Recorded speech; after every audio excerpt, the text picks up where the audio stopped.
Next, we have the fourth pillar of the day, which is on customer experience. And for this, we will have a panel discussion. So here we talk about desktops to handheld. There are multiple themes under which we will deliberate, and we will have a slightly different format. So we will have actually 9 panelists here. I will be there, and I want request more participation from the audience because 9 of them, and customer experience is for everybody. All of us have been on both sides of the table, so I think this will be a more interesting topic to deliberate and discuss. So let's have Mr. Sameer Bagul, who is the EVP and Managing Director of Cleartrip Middle East, on stage, please. Then we have Ms. Julia Jackle, who is the CEO and co-owner of Creative 971. Then we have Mr. Kevin, who is the founder of Cousteau Studio Caviar Collective. Then we have Mr. Naveed Ahmed, who is the Chief Strategy Officer at Mall.Global. Then we have Mr. Mohammed, who is the Director Digital Business of Emirates Post Group. Next, we have Faten Elazhary, who is the Head of Customer Support at Majid Alfuttaim Holding. We have Mr. Sudipt Shah, who is the founder and CEO Digital of Things. We'll also be joined by Mr. Pedro Pereira, who spoke in the morning from SAP, and we also have Mr. Shailen Shukla joining the panel, who is from Jumbo Electronics.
So we'll start with a round of introduction. So we can start from.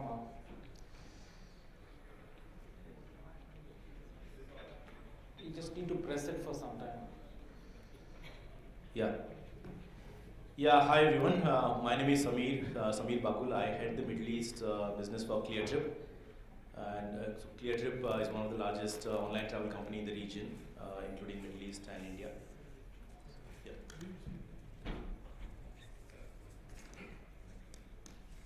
Hello. Hi everyone, my name is Sudipt Shah.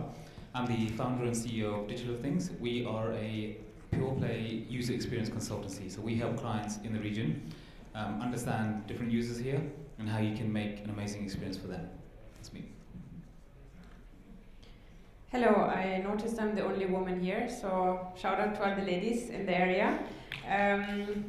Yes, I'm Julia, co-owner and CEO of Creative 971. We are an e-commerce only agency focusing on Shopify, solely working on e-commerce websites for SMEs and Middle Eastern retailers. Hi, I'm Kevin Alderweireldt. I'm the CEO and founder of Cousteau Studio. We are a production company using AR and VR to enhance the customer experience either in-store or online. Hi everyone, my name is Naveed Pirzada and I'm the Chief Strategy Officer for Mall.Global. We are a group of online marketplaces, 3 products to be exact, which I'm not going to get into the details of, each offering a unique experience to users, and we use quite a bit of what Kevin does. Hello everybody again. Pedro Pereira, Head of Innovation and Digital Experiences for SAP. If you were in the morning, we had a conversation in the morning. I'm back here if you have any question. Hello, good afternoon everyone. I'm Mohammed Ali. I'm Director of Digital Business in Emirates Post Group. I recently joined Emirates Post Group to spearhead digital transformation. Hi everyone, Shailen Shukla here from Jumbo Electronics, the largest and the oldest electronics retailers in UAE. Thanks.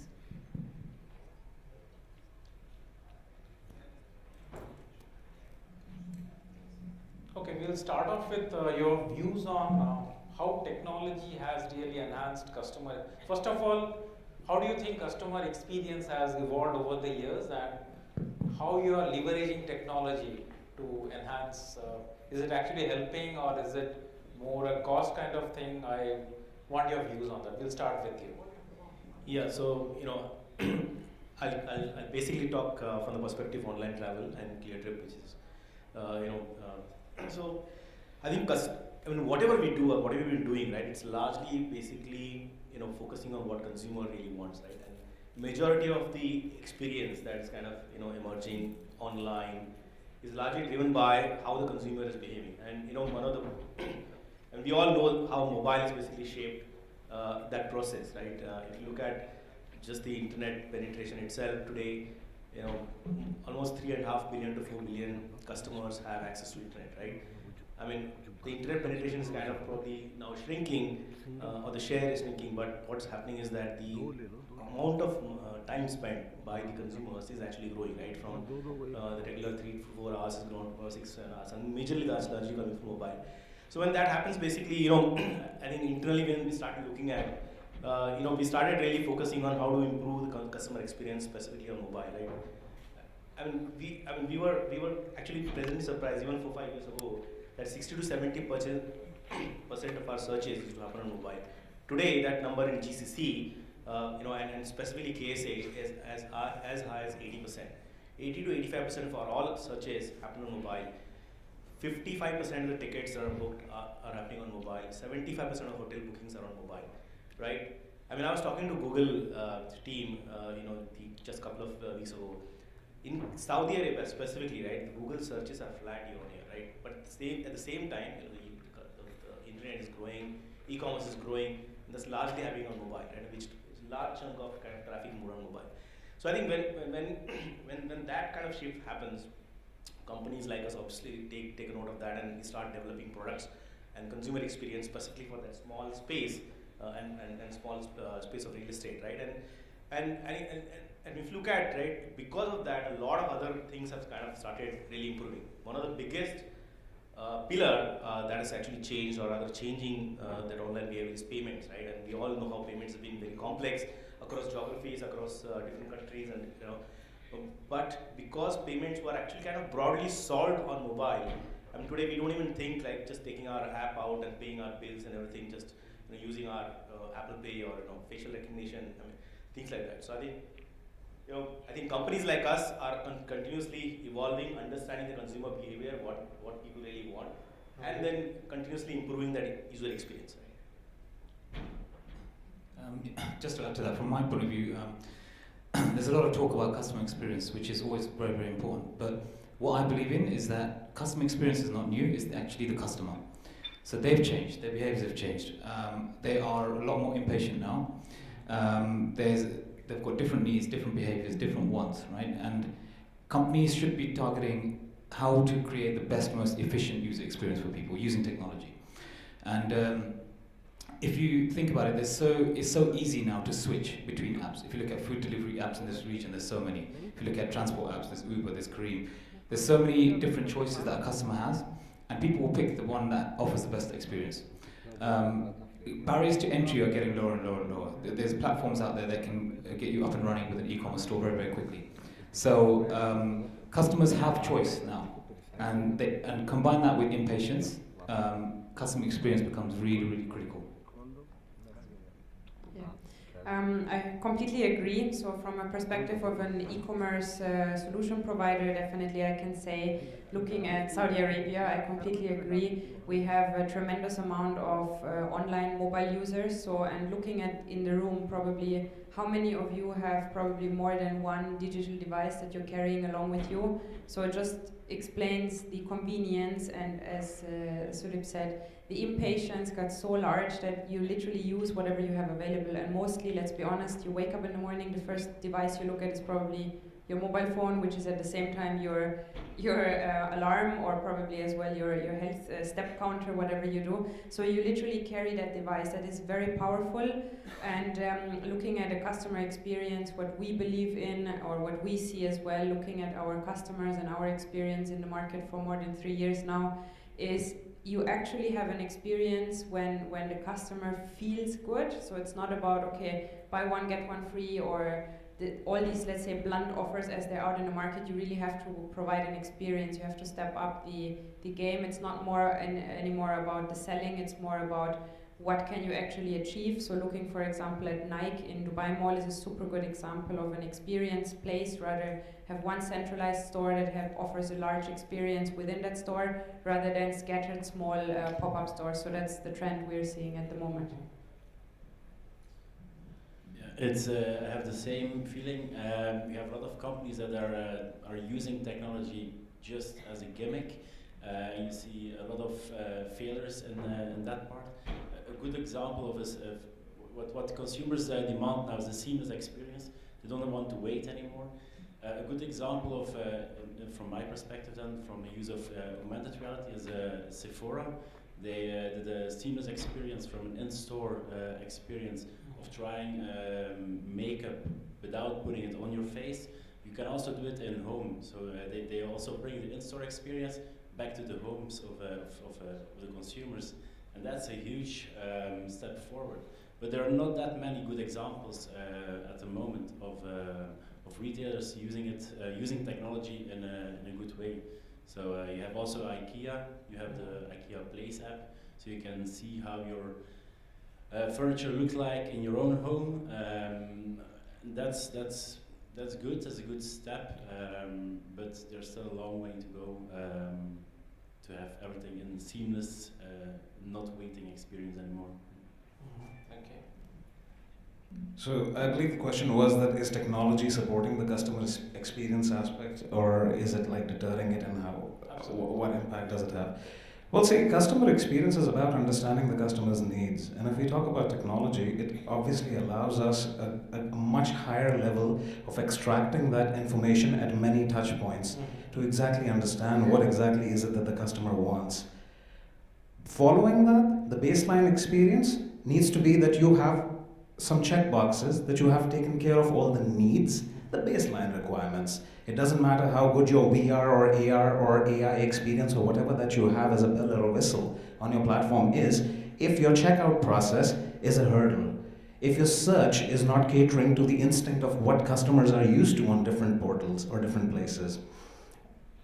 Like the example that we just heard of about IKEA Place, which is a great example because that is a dire need. It is addressing a problem statement, as we call it. It is addressing a problem statement that how will a bulky piece of furniture look in an environment which I have no means of visually remembering the dimensions of. As opposed to a very bad example of AR, which I always talk about. It is of a fashion retailer who decided to put across an AR dressing room mirror in the middle of a store. One, the graphical quality of the clothes was obviously no match for the actual product. And two, they are in the store already. They can go and try the actual product on, so they are not exactly addressing a problem statement. So, yes, so taking the boxes on the exact need, Technology is evolving every day. Yes, the consumer is becoming far more educated. They're getting hasty, they're getting impatient. Why? Because if I haven't done it, maybe Cleartrip has given them the habit of going and booking their ticket in 3 seconds or 30 seconds for that matter. I have to keep up with that. Once those baselines are taken care of, you have the means of enhancing that. Towards the end of it, I would say that customer experience technology is just a medium to support it. Customer experience is a corporate attitude, and if you have it, you need to have a single line objective of what exactly is it that you intend to deliver. What is it that you're doing? You cannot be everything to everyone. What is the one thing that you stand for? And that one thing necessarily needs to be one sentence. Because if you cannot explain your corporate ethos in one sentence, you pretty much don't have one. I mean, strong statement, but I generally believe that. So yes, technology is allowing us to understand customers. How we cater to that customer experience is an individual matter, which different organizations, in a very nice way, doing it on a case-by-case basis. Wow, amazing explanations. And for me, customer experience is like love, right? What is love? What's your definition for love? What I learned before getting married, I was having those, premarital kind of teaching, and they told me that love is a decision. Love is a decision, not big feelings or any of this, it's a decision. You make that big decision, and you need to make that decision again and again and again every day, regardless how you feel about this, right? And customer experience is exactly the same, right? So we are in the business of decision making. We need to help our customers to come from undecided to decided. If you were here in the morning, you heard me talking about this, right? Getting to yes is our goal. But not only one yes, it's continuously getting to that yes. And this is just like love. So if you behave with love, using technology to consistently make that relationship that has love at the top of it, then you're doing customer experience well. As simple as that. Amazing. I agree with every one of you about customer experience and technology relationship, but I just want to take one step back. Before technology, there was customer experience. It's all about gathering the proper data about the customer. If I have information about my customers, about their behavior, they are impatient now. They were a little bit more patient before. I will understand what they want. If I understand what they want, I understand how to serve them better. If I understand how to serve them better, then the whole pyramid will go on. Technology, yes, it is. I consider it as an enabler or a tool to understand customer behavior, to understand customer requirement. Data, AI, and collecting data and business intelligence tool will help, of course, organizations to decide how to make customers happier. I heard someone who visited Amazon before, he was saying that they're just a bunch of guys who are just so crazy about customers, about customer experience. And that's it. And that's why everyone is trying to follow the Amazon customer experience, and they're trying to adopt that. It's not a product to adopt, it's just a collectible data that transfer into a behavior, transfer into an action towards customers. I think I'll talk about my personal experience as a shopper, and not much has been done in this geography as far as the omni-channel, and especially the physical retail is concerned, which still remains almost more than 85% of the total retail sales. So I think we should keep things simple. When I go to a website, I go to some XYZ website, I search for iPhone X, and I get iPhone X, iPhone XS, iPhone cover, iPhone. Hey, I'm not looking for covers or wires. Don't show me that. So we like simplicity. Can you use technology to make things simple? So, like when we go to jumbo.ae and you search for iPhone, you get iPhone. You don't get 1 million products, including perfumes and So it makes things very simple. Plus, we also saw that a lot of people delete apps. So as I'll tell you my experience. Cleartrip, when I book I'm a fan of Cleartrip. So when I book a ticket, I download the app, I book the ticket, I delete the app. So many people have this, challenge of juggling too many apps at one time. So we thought that, okay, let's have only the web page. And the web page is optimized in a way that it recognizes when you're coming from a mobile phone, it optimizes your view, and the experience is very similar to what you would see on a laptop. So you don't have to download an app, you just bookmark or whichever way you approach. So I think technology should also be used to make customer experience simple, so that, so many times you open the home page of a website and you see a clutter. So it's not making life easy, it's making life difficult. So can technology make things simple? And again, I'm a fan of Cleartrip. It's so simple. In 3 clicks you could book a ticket. My card is saved, my address is saved, my passengers, that data is saved. So I think it's about customer experience. Make it simple. Don't make his life complicated. He doesn't care about AI and whatever you have at the back end. He just wants a smooth experience that can I do my job in 3 clicks? If you have achieved that, then I think it's a superlative customer experience. Yeah. I just want to make a link on that. Sorry. Since he's talking about that identity, I just want to. May I? Yeah, just sure. Just one thing that strikes me. I was in Germany the other day, and I went there just to book like a ticket for my train. I had to register in their app. It's like all this mess about my identity, sharing information again and again and again.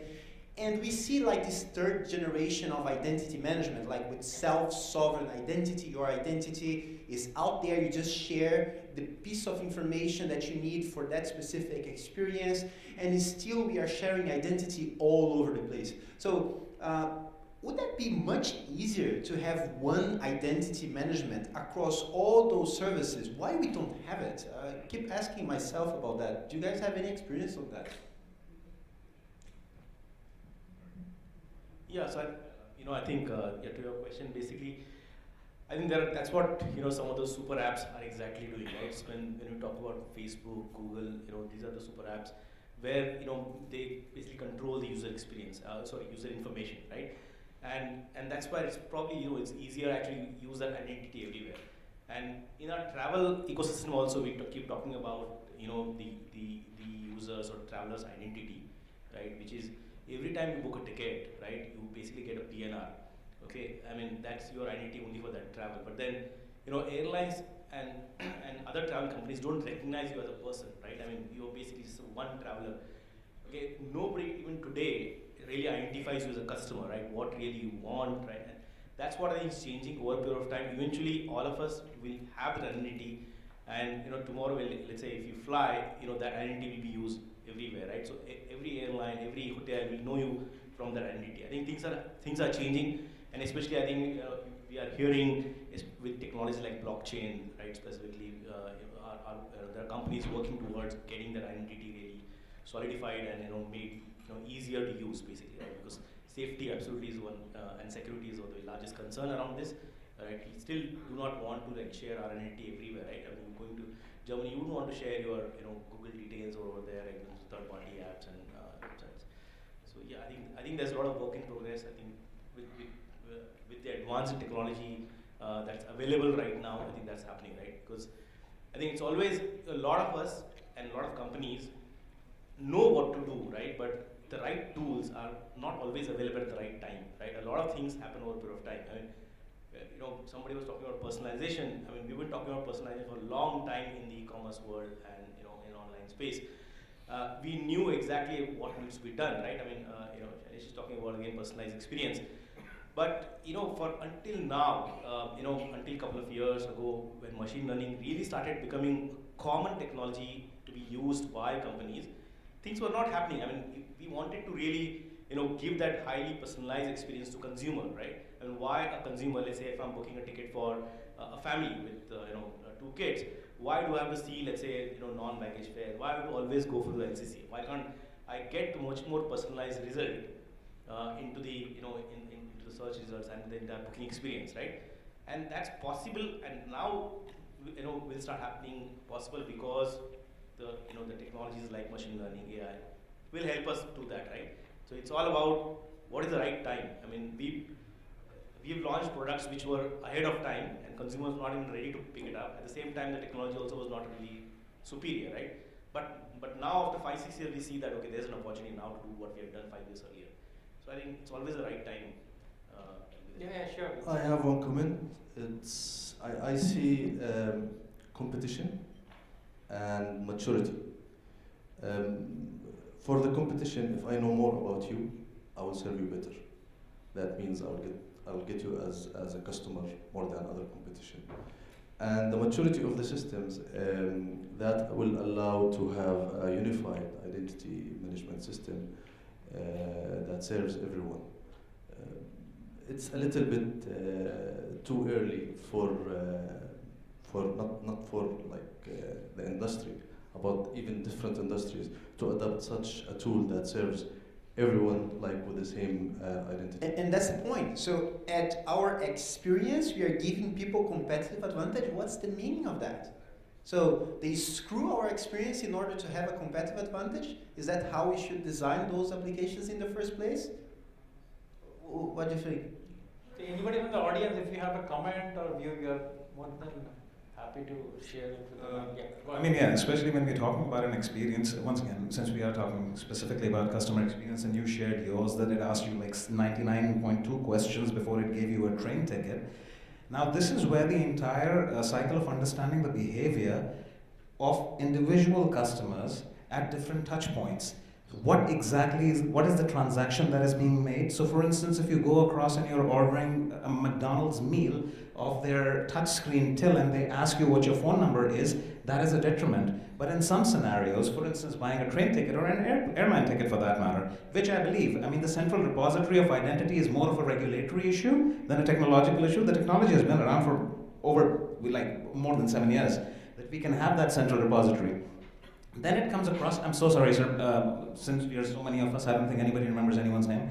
So, like you were referring to your experience, that you do not want to see an iPhone X case because you want an iPhone X towards the end of it. And that is where the understanding, and should I say the depth of technology of how it can monitor your behavior and see what it is that you're doing, and perhaps by throwing in a few added questions, not at a critical point of time when you're actually making a purchase, but at an offline moment, to understand what your behavior is, to give you that tailor-made and customized experience. So like you were saying that customizing the experience and not showing a family of 4 baggage-free fares, that is another business dilemma that comes across. If you start doing that, by and large, when I go to do a Google search for the cheapest ticket to a certain destination, you will never be the most valuable one, because you will always show me something which comes with the baggage, and another one of your competitors will show me something which is about for 300 dirhams less. So it is about that complete customization. There is no one size fits all. There is no absolute answer to that, and there is no definitive answer or one last answer to it. You will keep on changing. You will keep growing older. Your behavior will keep on changing. I used to love answering survey questions about 10 years back. Today, if you ask me for my middle name, I'll say, you know what? Yeah, I'm going off this website. So, I just want to add to this as well. Personalization can be quite powerful if you do it right. The issue is you need to capture the data from the customers, right, and make them feel comfortable about it. Now, you'll only do that as a customer if you see the benefit of doing so. There's lots of companies out there that ask you lots of information, say we're going to collect all this information. But if you don't see the value of giving that information, you're never going to do it. There's some people that do it really, really well. Let's say Apple Music, for example, when you're on board with Apple Music, they ask you the genres that you like in a nice, clear, simple way. And you can double click on things that you like and single click on things that you don't like.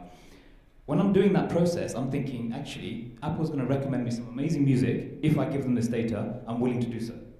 If a random website asks me information that I'd never see the value of, then I'm never going to give it. So I think companies need to really understand how to capture the right data from people at the right time.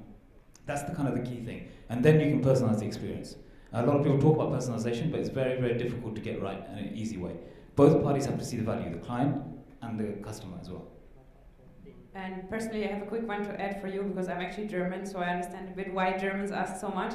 It's part of their culture, right? So in a German environment, you will ask, or you will find people asking very in-depth questions, super straightforward, like the love aspect you mentioned. It's really very straightforward, because that's exactly how Germans are built, I would say. And knowing that, they would appreciate the question straight ahead, because then they would know exactly what they're getting. So it's more of a user dedicated to a user that lives in that country. I believe that's the issue you had there. And I have no issue to share the information. It's just that the experience was not good, because the way I have to share the information is like primitive.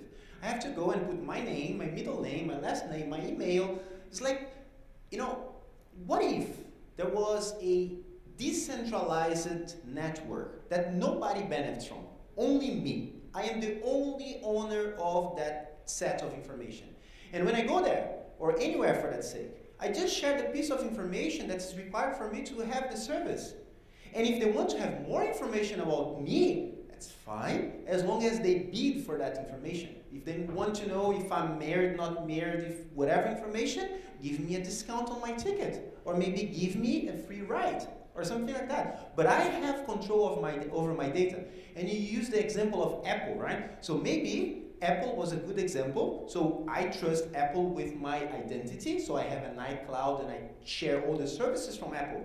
And then the train guys from Germany felt that this is a good idea, because if I have the identity, he will also, you know, share all his data with me. And not only the train from Germany, but everybody else is having the same idea, including yourself when you're building your own e-commerce strategy. You want to have your own identity, because from there, you can start having information about your users. So everybody's having the same idea as Apple, right? And at the end of the day, who loses?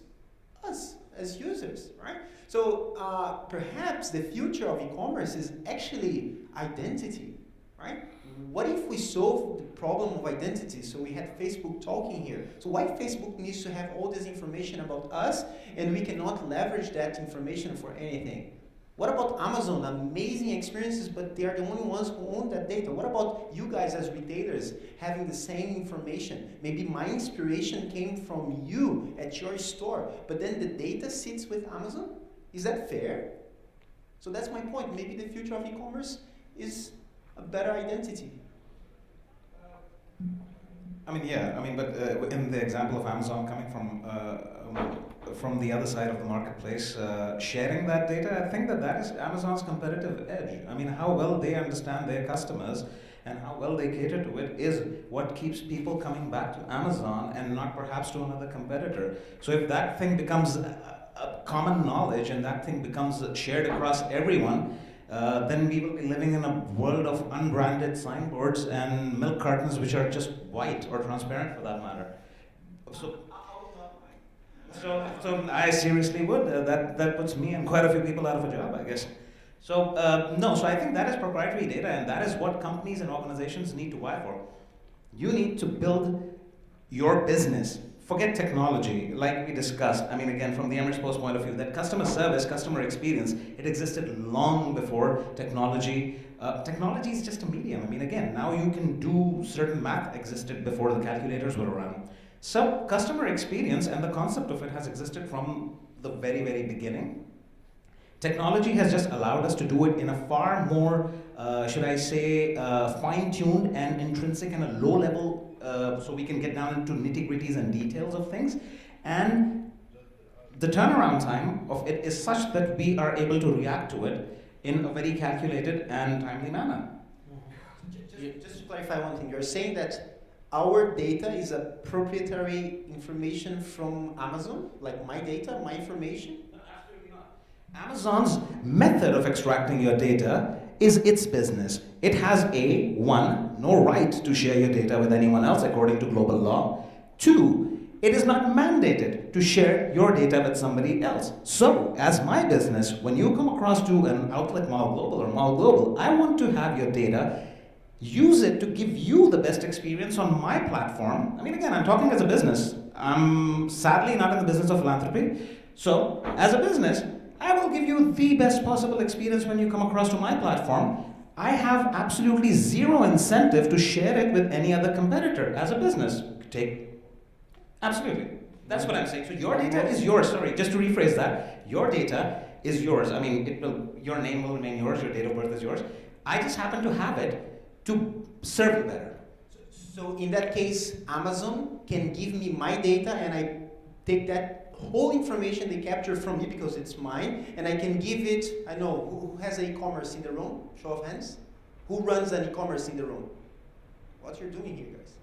Who is going to run e-commerce in the future?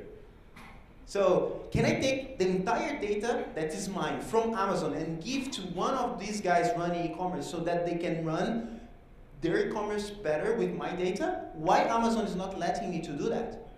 I mean, again, just a very straight up answer to that is going to be, it's your data. You have every right to share it again with these people, just like you shared it with Amazon. Amazon is not mandated to package it up in a nice little chipset or a block of blockchain or hash code so that you can share it across with them. Why not? Why? Okay, I'll answer that. Why so? If not, why not? Because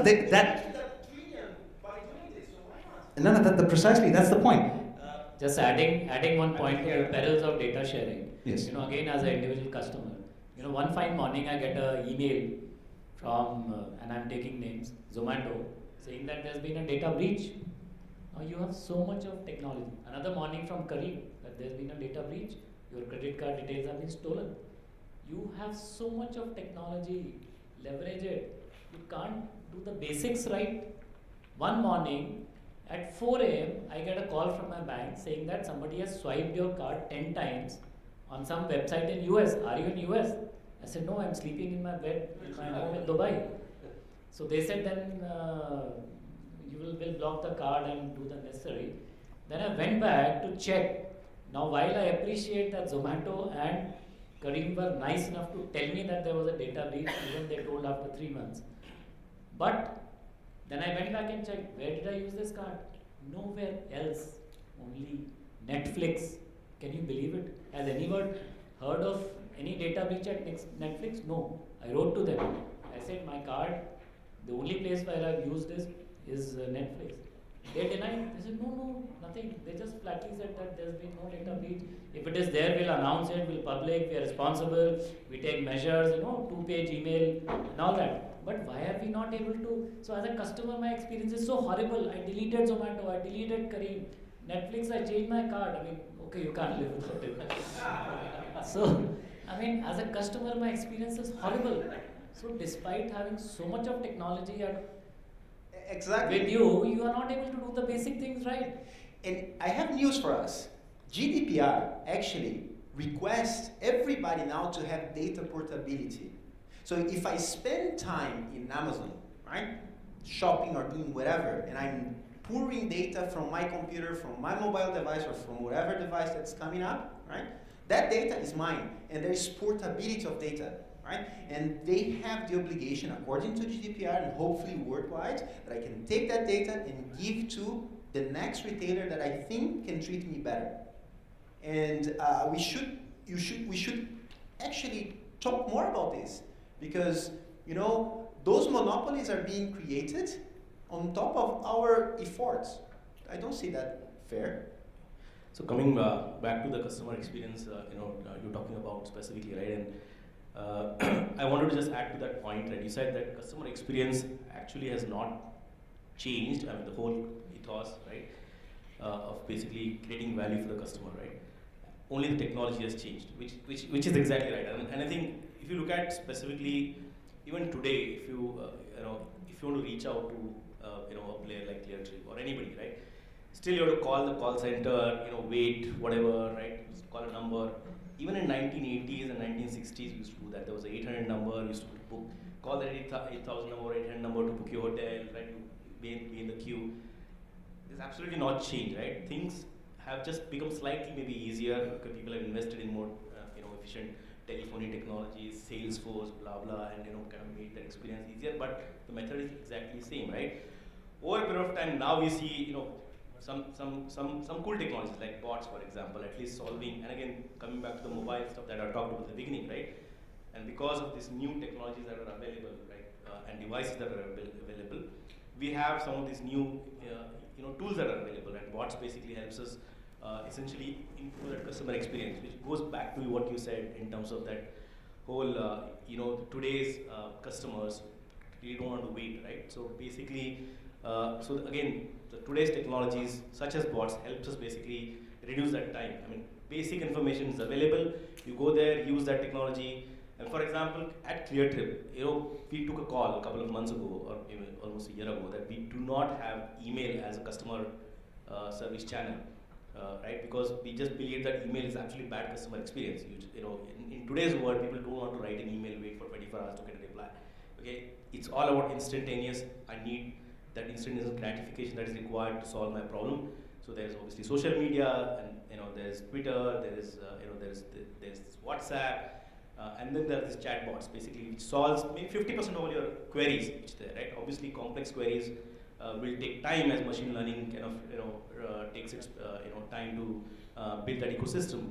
But essentially, what we're talking about here is that technology is eventually helping that user experience and customer experience much better and better. And I think in your field of VR, I think that's the next really, phase where some of the companies, including us, what we are testing is essentially how we can use VR not only from improving the online experience and kind of in-store experience, like some of the offline retailers are here, which is if I again take an example of the way we've been buying holidays, for example, right, or hotels, same thing, right? We used to call 800 number, wait, and understand what's happening in the hotel or where. So today you go and basically there's opportunities. There are a lot of VR companies building content around it. You want to go to Croatia, you can go and basically understand what the destination is all about. And the holiday companies or travel companies like us, what we are doing is basically we can't reach out to every customer, right? We don't have physical stores. Even if you have physical stores, it will not be, we can't distribute it globally, right? So building a very strong VR-based store, right, which basically can give you that huge content, gives you leverage to distribute that and improve the customer experience, right? Because VR can actually solve that customer experience. We were saying that nothing has changed, but exactly, the human interaction from the customer experience is actually gone, right? I mean, you still call the customer, customer service center, you don't know who's really talking, you don't know whether your problem is going to get solved, you are really, worked up. But if you use, let's say, technologies like AR and VR, probably you can create that human touch, which is kind of lost going forward. And I think some of these technologies will help us actually really improving the customer experience, not only from the buying perspective, but also after the entire booking and buying behavior, right? Okay, just commenting on your point again. I feel the same. I have the same frustration. Okay, when I get the shipment from an e-commerce or from a courier company or from anything. But the thing is to have the data captured or gathered about you. This is not the job of let's say Amazon. If we're talking about Amazon, this is not the job of Amazon themselves. This is the job of the tools that Amazon use to do that. And if Amazon want to share this kind of things, because they're paying for it, you don't pay them enough per transaction to have that done and to have the convenience of having your data among different platforms. This is one. The second thing, I think you are the perfect customer for the e-commerce companies. You are the perfect customer because it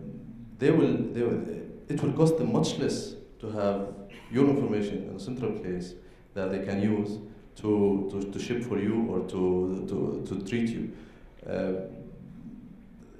A lot of other people, they will say, no, this is confidential. I need to track my activities. I need to know if there is anything like fraud, like anything like my data got compromised or anything. I need to limit my resources where I have my data shared. So he stopped his accounts on certain platforms, so he's safe now. Imagine if your data is on every account or on every platform. What are you going to do with that? So yeah, I mean, just to add to that, VR is just a part of the platform, our platform. That's not principally what we do. But now, yes, technology has changed the way that we interact with customers and offer the customer experience, and that has changed how we interact with them. More so, but it has changed the customer requirement and their behavior. Because of the availability of technology, now some things have become pretty mandatory. Like Naveed just mentioned that his financial data got compromised. But unfortunately, if you do not have a payment gateway on a service which is being provided online, it just fails the purpose completely, because now you have to physically either ask them to come and pay you or send somebody to collect the money off them, which is pretty predominant in this market and this area. However, incidents happen, and that is where the essence of customer service comes into play, that how exactly do you resolve the complaint resolution, which eventually comes down to the human level of it, of what exactly your organizational policy is, and how you deal with it. I have a textbook example of ordering something off an e-commerce vendor, manufacturer. Product reach was not up to my satisfaction. Sent them an email, I don't like it. They said, please ship it back. I said, well, I will ship it back at your cost. They said, sir, don't worry about it, keep that one, we're sending you another one. Now that was like epic complaint resolution. I still buy off them and I'm extremely happy. I had exactly the same, it's by the way from Souk. Actually, I had the experience. Yeah. So the item amount was too small for them to send it back. Anyways, what I was going to say is sometimes, and coming back to all of you, the basics are not understood, right? So let's say if you're going to access to pay, I'm not saying you did, just hypothetically, if you did access your Netflix through a public Wi-Fi that was not protected and you're sharing your payment data through a public Wi-Fi, it's very easy for people to access it. It's most probably not, or could not be even the provider's fault, but it can be the fault of the network you're using. And that many people don't know that, unfortunately, but if you're in a public Wi-Fi, you're not supposed to use banking transactions or any password or sensitive data, because that's just, I mean, it's just not safe, right? It's not protected. It's like as if you wouldn't leave your door open. In Dubai, I know a lot of people do that. In Europe, if you try to go to Germany, leave your door open or let your phone for 5 minutes, it's not even going to be there. Yeah, have a door, imagine. So yeah, it's just, you know, you protect so much your personal data. You protect probably your phone with the nicest covers. You protect your car. You insure everything. But then at the most sensitive data, where it's very crucial, you don't take precaution to protect yourself. Not saying you, I'm just saying in general, that's a lot of times the concern we have, and a lot of time customer coming to us telling us, oh, my website is not safe. Okay, if you don't even have an SSL secured on your website, how do you manage to protect customer data? I think another point I would want to mention as a customer, my experience is that the whole world is obsessed with providing a better experience to the e-commerce shopper, yeah. Whereas, and I'm sure there are a lot of supply chain guys here, you know, we are waiting for that bright day when somebody walks up to me, hey, here's your WMS app. You know, I'll recommend that guy for Nobel Prize. Now, imagine our difficulty in working in a warehouse with, 2.5 kg, that handheld, thing, and trying to, fulfill the demand, and it's huge, the kind of urgency that is always there, and especially in a physical store, there's somebody who's bought a 30,000 dirham worth 85-inch TV, and you have to fulfill it. And everybody is running after the Uber customers, the Zomato customers. Is there somebody running after somebody like me also? Somebody trying to make my experience as a WMS? When will that rosy day come when I SAP, nice to meet you. Have an app, No, wait a minute, I'm waiting for somebody like an Uber, who started with an app. There are people who have good databases, and I've used SAP, done a couple of implementations in my previous organization, so I'm a very happy customer. But somebody to convert that, pardon my use of analogy, dinosaur into, Ferrari. I would rather have somebody build something which is for the mobile, of the mobile, by the mobile. You don't have to go and, work at your computer at all. It's like Gmail. I don't look at Gmail on my computer at all. I just use it on my mobile phone. So nobody's seems to be working on the B2B. And I'm sure you're working on it, and maybe you have something already. But rest of the world, nobody is looking at the huge space where probably we are willing to spend more money than average customer, but our customer experience is so poor.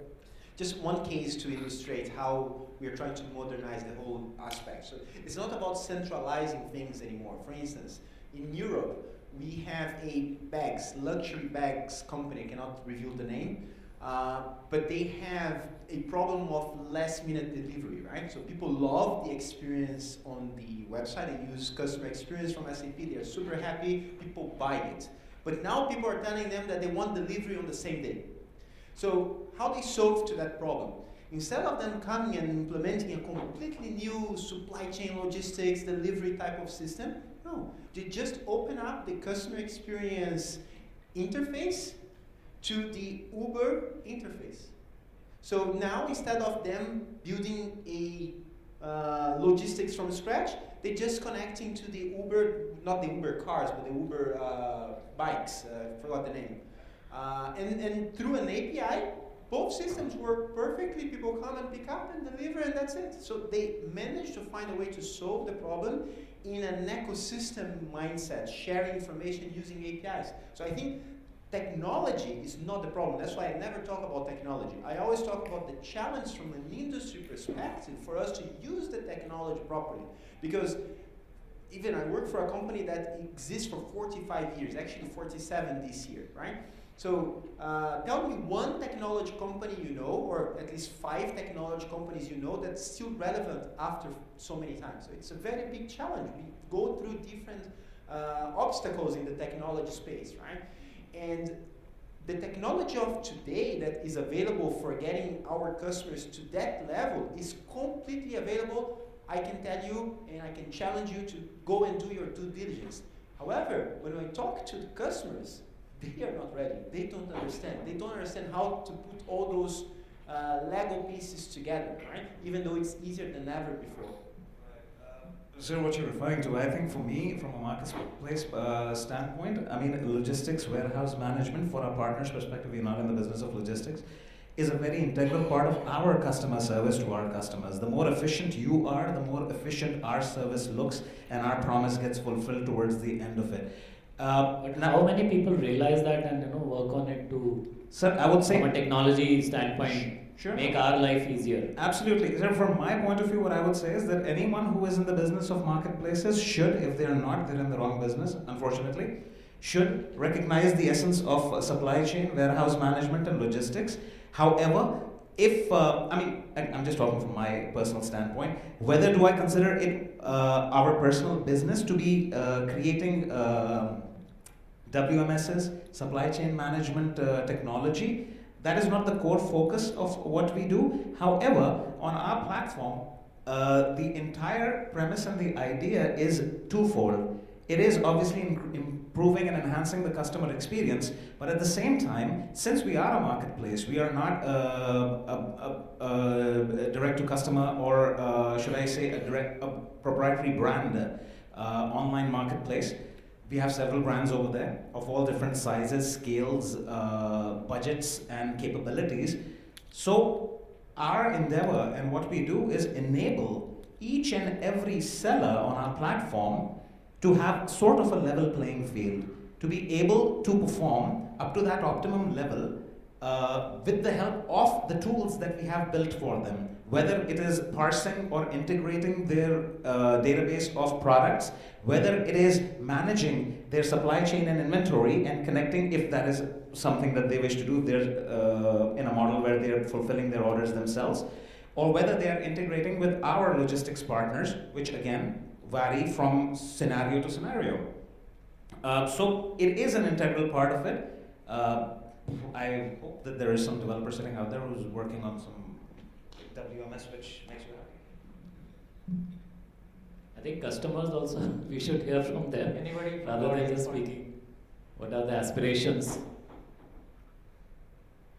I want to rewind this conversation a bit, 2 steps, where we started, customer experience. If I was to split it into 2 parts, there's a buying experience, the ease of booking a ticket on Cleartrip or ease of buying a TV at a jumbo store, and using the product. If I was to ask you, how would you allocate as a percentile, how much of happiness lies in the buying process and how much of happiness lies in the using process? Would you have a number on that? I think that's a really, really good question, and I think internally, absolutely, we think about the entire, making the entire customer journey from the buying process or the researching process very, very simple. I think that's very critical because that's where the business comes from. That's where we earn our revenue, right?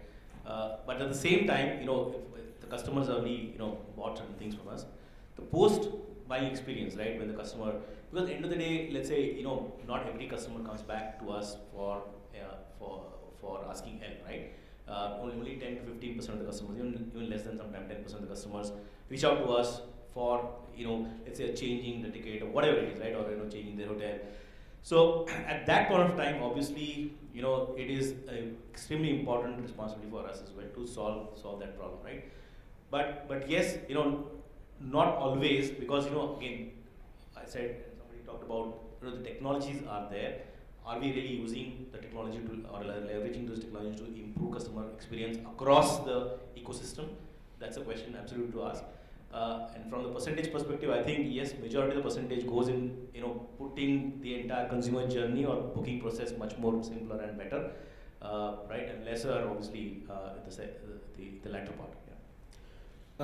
Just to add on to that, I mean, see, it completely depends on where exactly you're sitting in the entire scheme of things.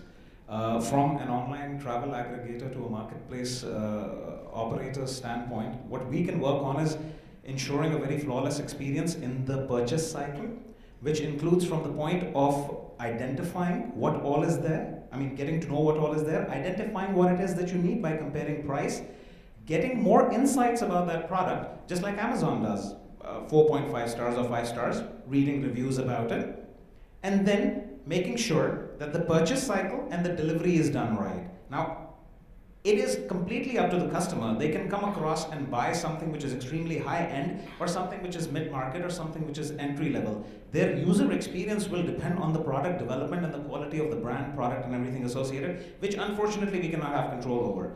I mean, in the case of Cleartrip, a person can come across and book a flight ticket via Emirates, or I'm not going to name the other airline, and their experience will vary. Sadly, Cleartrip has only control over letting the customer know what they have as options.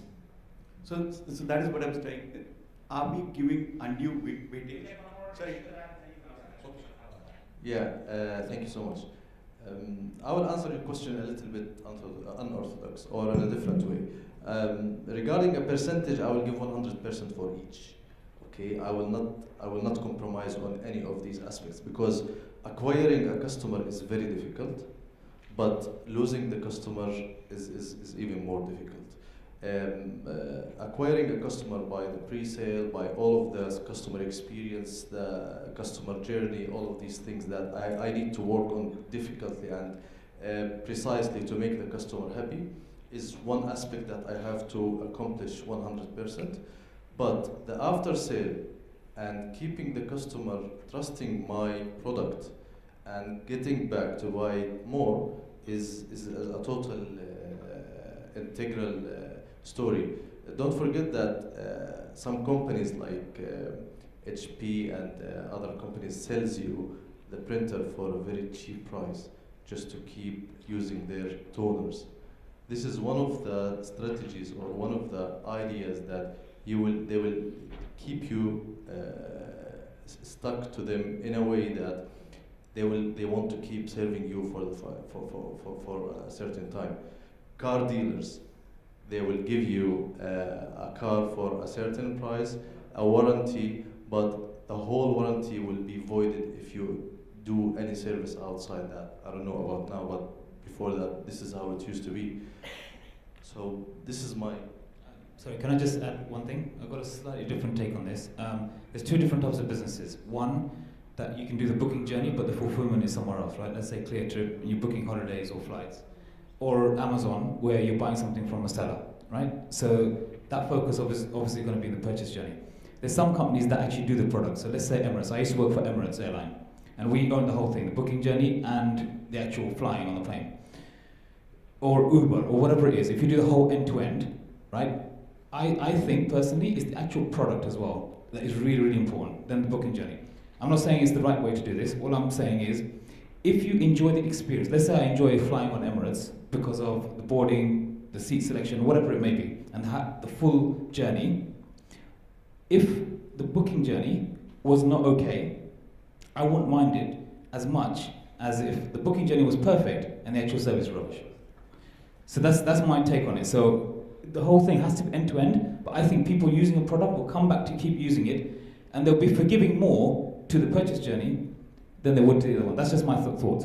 So I'll give you just an example, two extremes, So while if you go to a jumbo store and your experience in buying the product is superlative. But if the TV that you buy, Sony TV, is not good enough, it doesn't help. Yeah. So here, the product itself is very important. Whereas another extreme is Cleartrip. No? So Cleartrip, 90% of the people will buy the cheapest ticket available, given the suitable time and date. Yeah. So here, nobody bothers about the airline, because you have certain airlines where the service level is given. So it's irrelevant. So it's the product the product here is Cleartrip. It's not the airline. Yeah. Because if you're an Emirates traveler, you're in a different class. If you're traveling, low cost. So the ease of, experience is important. So two different extremes, where the airlines is not a product, the booking platform is a product, and the physical store where the TV is a product and not the experiences. Fantastic. I think we're talking the same and Shailen. Now, when people walk into Jumbo, they're basically walking in for the Sony experience. Jumbo is just a facilitator. And that's the problem. I, as a consumer, would probably say 5% of my happiness comes from the Jumbo experience. If I'm getting a fantastic deal, if I'm getting a fantastic experience anywhere else, but I'm not getting the value offer, or I'm not getting a deal that I expected at Sony, it doesn't change my decision for buying a Sony. Right? But if the brand facilitator or retail facilitator's role is so limited, is the emphasis that we're putting on customer experience from the retailer's point of view, not the Emirates where the retailer and the fulfillment is the same company. And is it undue importance that we're putting on this? I had just one point, completely right, because let's say you have Sony experience, you can buy Sony from, let's say, 20 different multi-brand stores in the UAE, right? Why do you choose Jumbo over another one?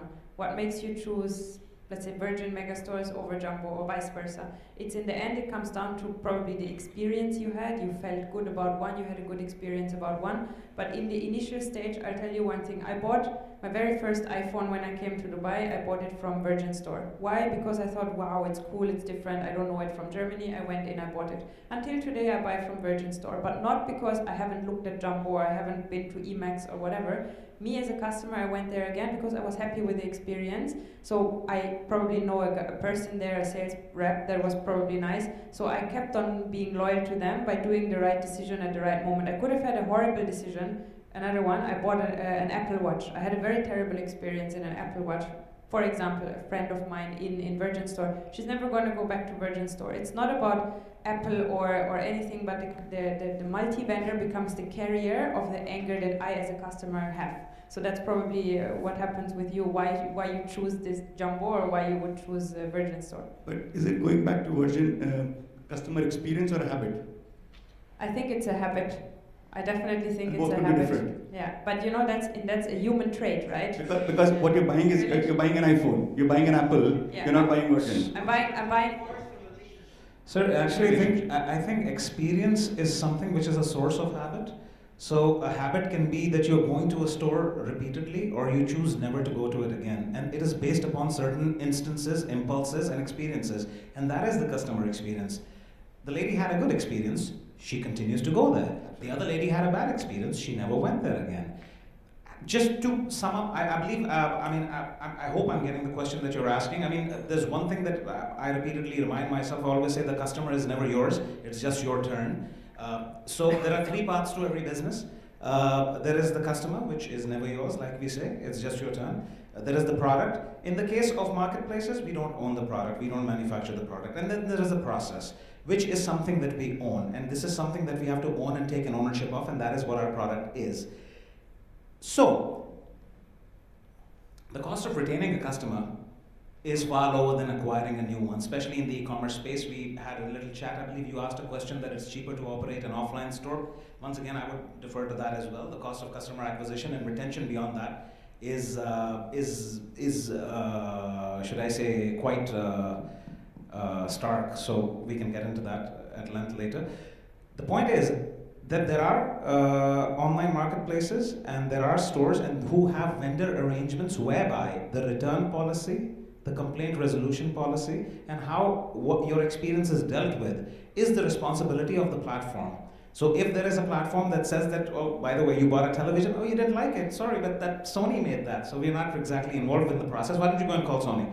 Now that is the end of our relationship, and relationship with everyone that you know, because you want to go and tell everyone. Yeah, and then on social media, people that you don't even know. So the idea is that... Yes, sir. Sir, let me interrupt you here for a moment. Sure. Shailen, the question is to him, but the example is to you. So I've come back to Jumbo saying... I can hear you, that's fine. The Sony TV is not working fine. Fine, and Jumbo says that, okay, fine, I'll facilitate that. What does Jumbo do? He patches me back to Sony. Because Jumbo cannot by itself rectify a Sony product. No, that is where the trust comes in, the trust factor, the habit which they say, So when you buy an online product, I mean, I've had poor experiences of buying online, where return will take 3 months, 6 months. Why? Because no, the seller was somebody else, it's a marketplace, I have no control on that. Whereas you could buy something on jumbo.ae and next day walk into a store, return the product, no questions asked. If you want service for your Sony TV, we have a 70,000 square feet service center where we service 70 brands. Can you say that for a marketplace? Will they repair your product? They are the ones who are going to patch you there to the Samsungs or the Sonys or the Apples. But here you have the trust that yes, I have bought something here, I can return it, there's a physical face to it. Yeah.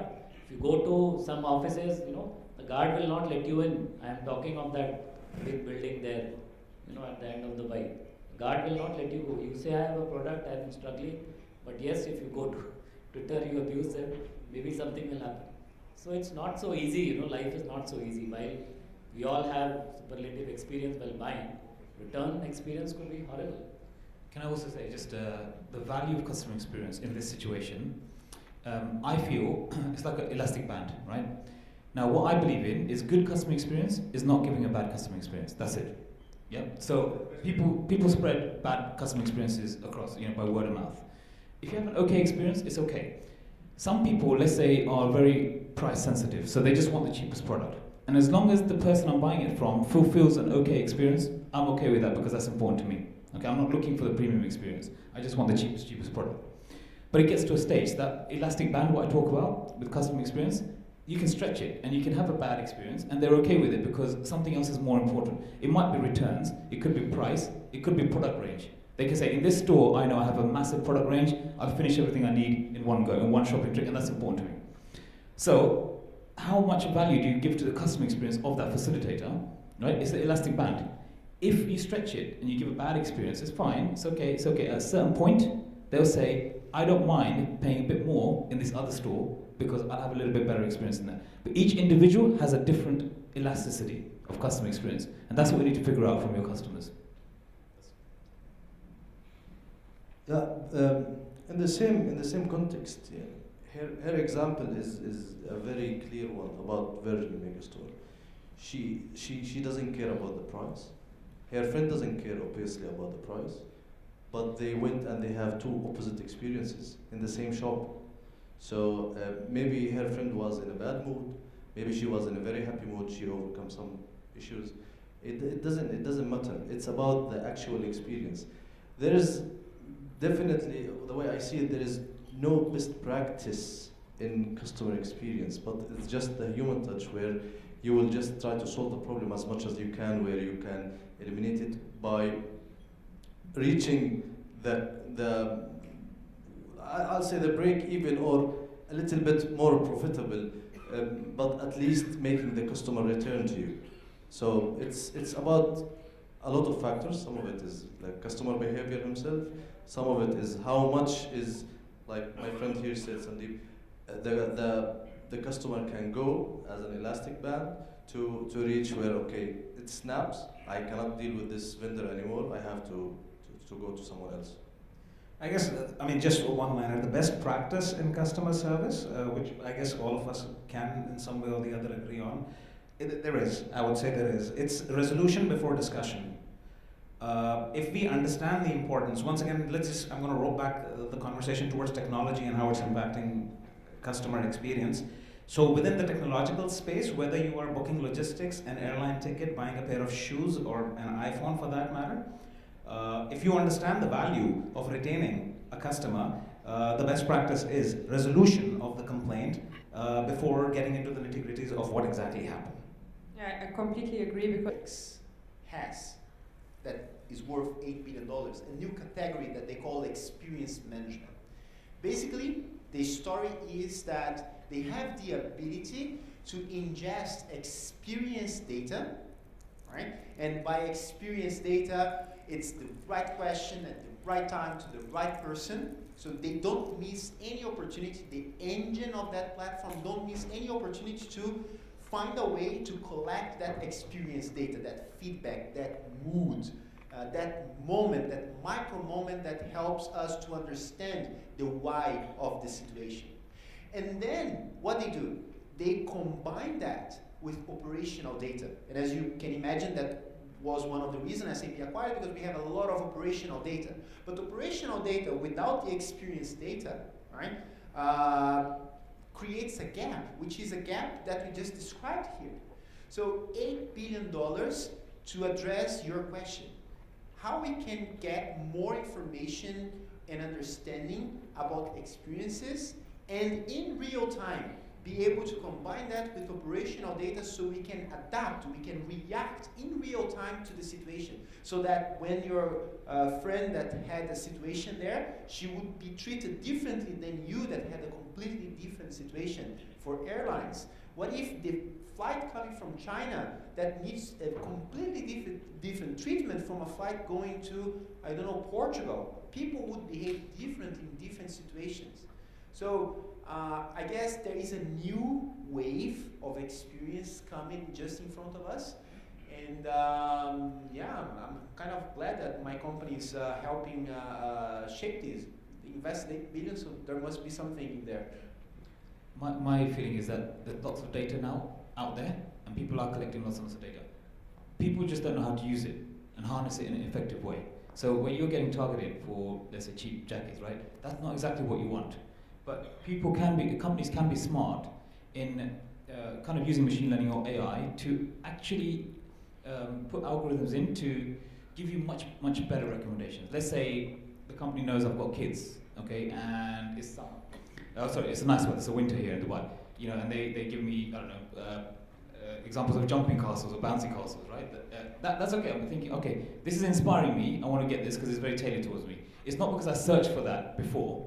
It's just something they know about me and they can target effectively, right? I think that's important. Once I bought an Apple Watch recently, so I started getting what was it? Stand. They know I've got an iPhone, an Apple Watch, and AirPods. So they sold me the stand for my nighttime, my bedside table, where I can charge everything in one go. And I thought, okay, that's amazing. I need that, right? Because they know this information about me. But very few retailers know how to harness the data. I think that's the biggest challenge, actually. They just think it's a simple retargeting solution, it's done. No, I think it's much more complicated. No, absolutely. I would just second that, and that was the exact comment that I'm getting. That if somebody is trying to show you a second cheap jacket, especially when they know that you've already bought one, is obviously very unintelligent management of data. It's just like saying that if a gentleman buys a pair of shoes, the next thing that what would you potentially show them? You show them a belt. That's the nice, sensible thing to do. But if a lady buys a pair of shoes, you're okay to show them another pair of shoes because you can never have enough shoes. You should show her what nail polish to use on her toenails. Yes, no, another pair of shoes because so it's just about harnessing that data and using it intelligently. See, I mean, technology has the capability of observing behavior, learning from it, obviously, but then there are some predictions which are governed by, for instance, external factors. Where did we learn that your belt should match with, a man's belt should match with their shoes and a lady's nail color should match, which I just found out, toenails should match with her shoes. So intelligence, I mean artificial intelligence is only as intelligent as the person who has programmed the algorithm. So there is, in essence, nothing artificial about it.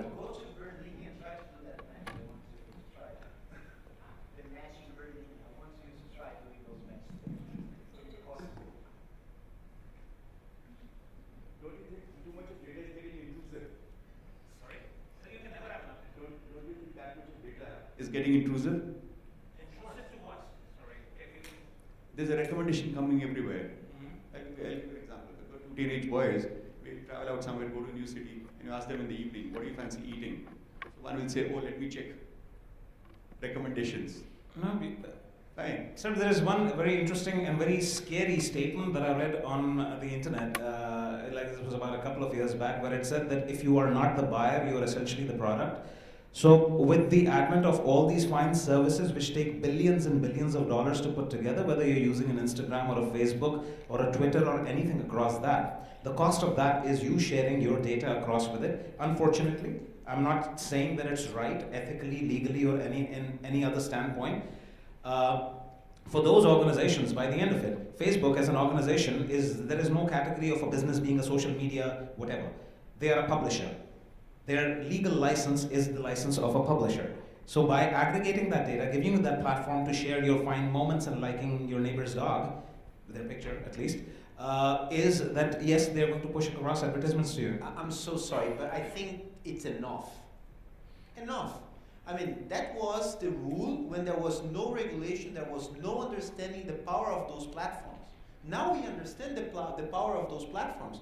We understand the influence that Facebook has. We understand the influence that Amazon will have, Netflix, and all of these. So why we have to just say it's okay for them to behave as they behave? Why we have to accept it? I don't think we are going to see that. We need regulation, right? We need proper ways of handling data. Sure. And this is not going to be acceptable anymore. And I think as we are speaking here about the future, we need to consider that. Sure. It's not treat them with the same rules of the past. Sure. It's enough. Sure. Now, which brings to the age-old debate, just responding to that question, is convenience the trade-off of privacy? I mean, that is something what you're referring to. So if you want, I like receiving recommendations. I like it when I go to a certain portal and it understands where I'm coming from, who I am, what I need. Just like you mentioned earlier on, that I want my data to be shared across platforms, where I don't have to go and tell them what my nationality is, what my date of birth is, how many kids I have, and whether I am a vegetarian or a vegan. I like that. But at the same time, I want my privacy. So this sweet point, and I completely agree with you, this is not a disagreement, the sweet point between all of this lies between classification of identity without personalized data. So I believe one of the questions, because I think we've gone way off the panel, so we were speaking about AI and how it can help us harness this information and harness this data. So the idea around this entire affair is to have that classification of identity. Now previously, in the absence of technology the way it has evolved, the relationship between an online service or product provider used to be that of one-to-many. So you used to classify people into groups. This one is a window shopper, this one is a shopaholic, and this one is a mall walker, whatever that might be. Each and every one of them have their own names and classifications around it. Now we have the capability of forming that relationship on a one-to-one basis. What technology, in essence, let's say without getting into the coding aspect of the entire thing, needs to be done is there needs to be a layer where we can understand that you like Sony televisions, but we don't exactly know what you're wearing right now, and we don't even know whether you're a man or a woman for that matter. So essentially that's what it speaks. Because if the trade-off of privacy is convenience, then the industries that we are looking at over here will pretty much fail to serve the sole purpose that they stand for. There is no trade-off anymore. So privacy is privacy, period. I don't trade my privacy, it's mine. So I have enough understanding about technology to know that data is the new way of business and that data belongs to me, right? And if Facebook wants to leverage that to do algorithms or anybody, I believe that they need to have my permission. That's all. Absolutely. You should have the option to turn it off. I'm going a step beyond that. Just to add to that Sorry. point, right? I think there's always been this debate both ways, right?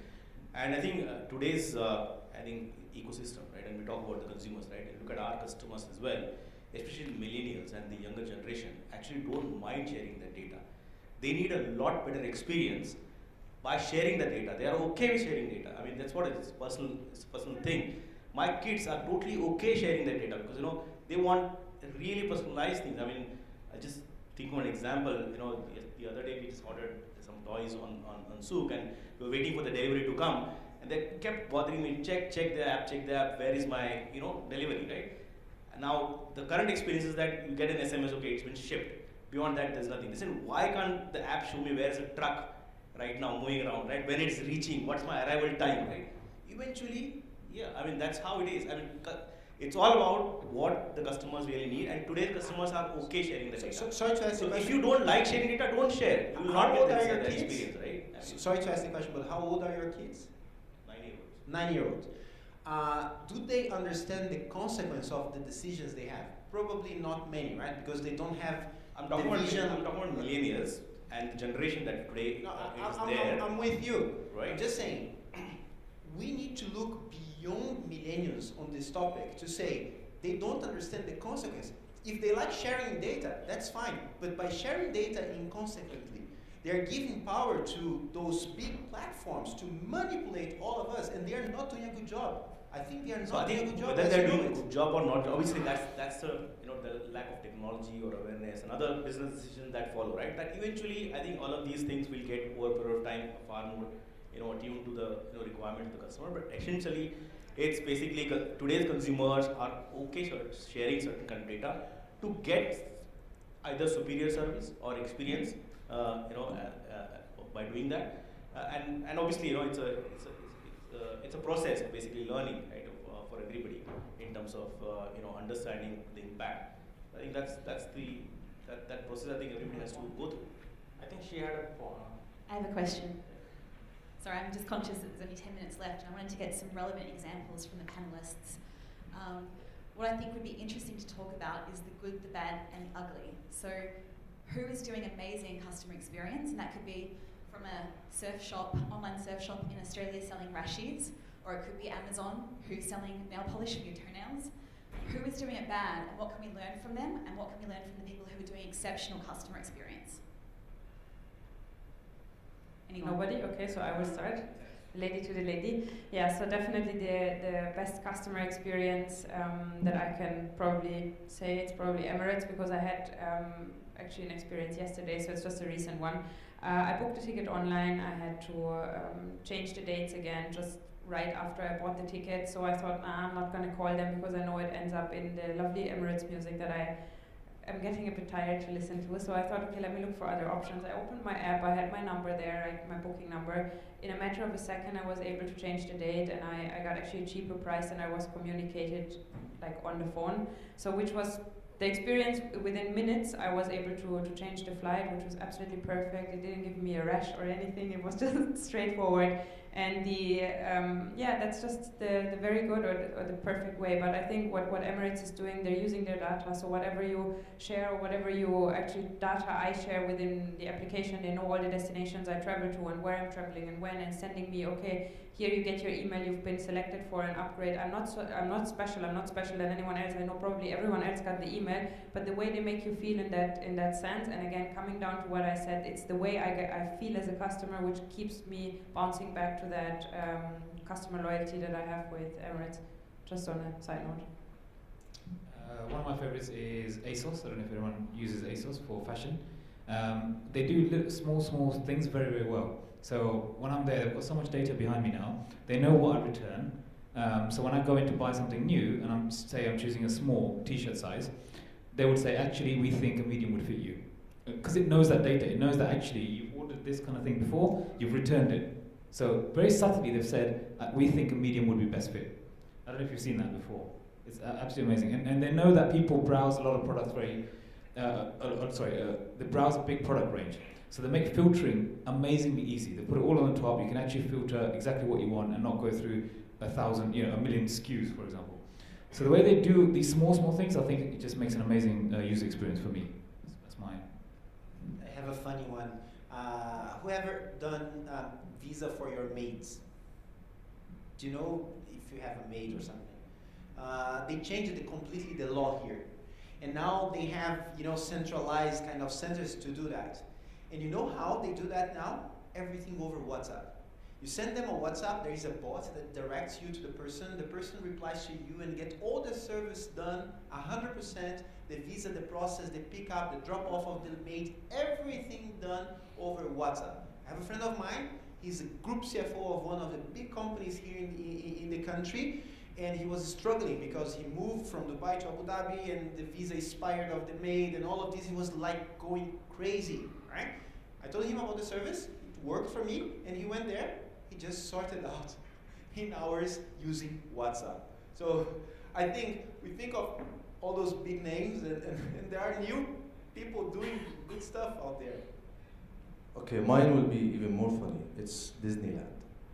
I went with the family to Disneyland in USA, and I know nothing about the theme park. I know nothing about the experiences. I know nothing about the whole country because it was my first visit. And I found there is an app for Disneyland that I downloaded, and it was like my friend the whole journey.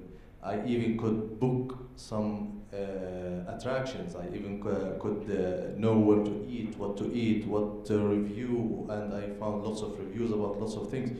It was like I've been there 100 times. My input about this is, if you get more than what you expect, this is the first category. If you get exactly what you expect, this is the second category. And if you get even a little bit less than what you expect, then I think you have a bad experience. I think I'll share a very happy experience which I had with a product called Dyson Hair Curler. It's amazingly expensive. It's very innovative company, Dyson from UK. So there's a hair curler you get for some 2,000 dirhams. You could get the same hair curler, of course, unbranded Chinese, for 60 dirhams in Carrefour. So I bought one, I shipped it to my daughter in Amsterdam. And then she says it's not working. And I was horrified. I said, I spent a bomb on the product, another small bomb on shipping, and it's not working. And as sellers of Dyson, I knew that our warranty is valid only in UAE. So I said, okay, approach Dyson, write to them, and come back to me next day.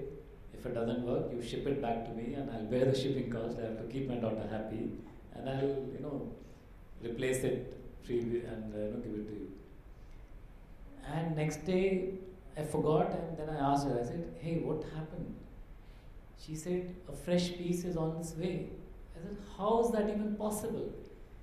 I mean, you didn't have a purchase receipt. You didn't have the warranty was not valid in Netherlands.